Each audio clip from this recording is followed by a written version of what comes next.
Prabowo menyebut para pengkritiknya sebagai antek asing, padahal para pembisiknya adalah warga negara asing.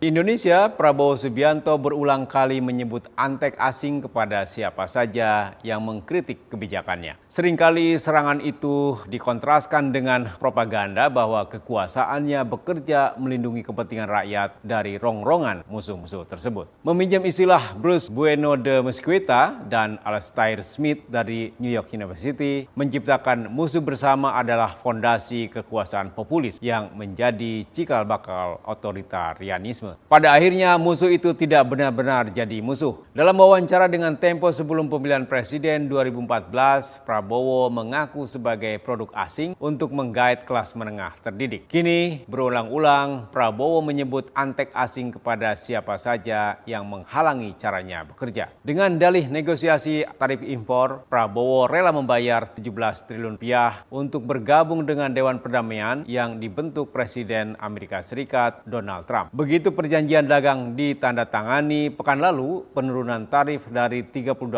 menjadi 19% ditukar dengan seluruh kekayaan Indonesia. Perjanjian dagang itu menyetir kebijakan Indonesia berjalan sesuai dengan kepentingan Amerika. Bahkan terasa lebih mendikte dibanding Letter of Intent Dana Moneter Internasional atau IMF pada akhir kekuasaan Orde Baru. Di dalam negeri, Prabowo asik masuk dengan orang-orang asing yang jadi pembisik kebijakannya. Liputan majalah ini setidaknya menemukan dua warga negara asing yang punya pengaruh terhadap keputusan Prabowo baik dalam kebijakan ekonomi maupun politik. Orang pertama adalah Karen Brooks yang dulu jadi penasihat Kementerian Luar Negeri Amerika Serikat pada masa Presiden Bill Clinton. Brooks sampai bisa memerintahkan Prabowo untuk mengubah peraturan mengakomodasi bisnis jasa lingkungan dan wisata eksklusif di Taman Nasional Waikambas, Lampung. Dengan mengatasnamakan orang dekat Prabowo, Brooks membuat para pejabat Kementerian Kehutanan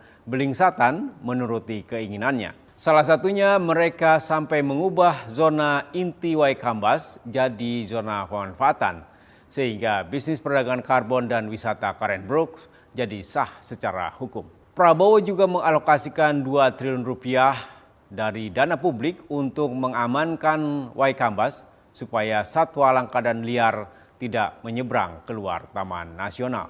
Orang kedua adalah Lucian Despeyu. Melalui mayoritas perusahaan konsultasi politik, warga negara Rumania ini merancang Gemoy sebagai identitas baru Prabowo semasa kampanye pemilihan presiden 2024. Strategi dan bahasa politik itu sukses